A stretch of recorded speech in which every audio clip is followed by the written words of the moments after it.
سلام به بینندگان کانال یوتیوب من اومدم این فیلترشکن جدیدم یکی دیگر رو معرفی کنم. این فیلترشکن به شما یک کانفیگ رایگانی هم به شما میده که شما فکر میکنم این اپلیکیشن هیدیفای رو شما داشتین که الان دارید این دیگه با موفقیت بروز شد. این فیلترشکن ها به صورت کلی کار میکنه و یعنی میگیره همه چی، هر چیزی که دلتون بخواد. من به دلیل مسائل شخصی تلگرام رو نمیتونم وارد کنیم، خودتون در جریان هستید چی به چیه. خب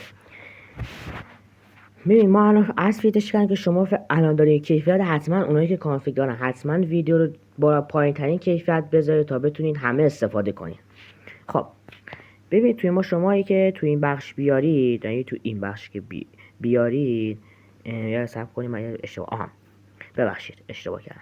خب شما تو این بخش که بیارید، یعنی تو این بخش که بیارید، تو یه دونه همین به علاوه شما بزنید، اینجا زده کانفیگای رایگان. اگهش برای شما نباشه کانفیگای رایگان رو میزنید، کلی کانفیگای رایگان رو میزنید، این کانفیگا رو داره، اینا رو داره.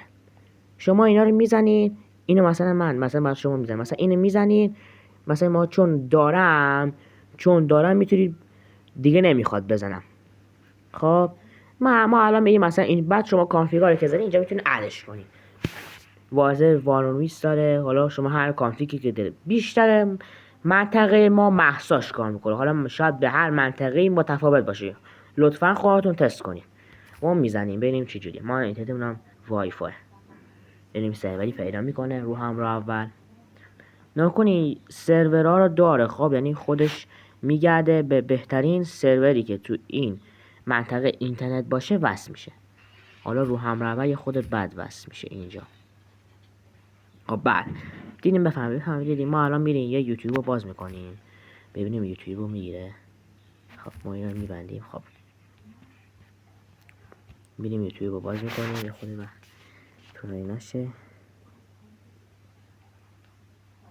یه خود ببین من یوتیوب و تلگرام رو میاره بالا، و اینکه من به دلیل مسائلی که هست تلگرام رو نمیتونم بیارم بالا و باید یوتیوب استفاده کنم. الان کنی یوتیوب قشنگ میاره بالا، فقط یه خورده دیر میاد دیگه، سرعتش دیره. به اندازه یک یوتیوب و تلگرام خوبه، شما میتونید از استفاده کنید. امیدوارم از این ویدیو خوشتون اومده باشه. حتما کار ما دنبال کنید، به کسانی که میشناسی حتما این فیلترشکن معرفی کنید که بریزن، حتما معرفی کنید. تا ویدیو دیگر بدرود.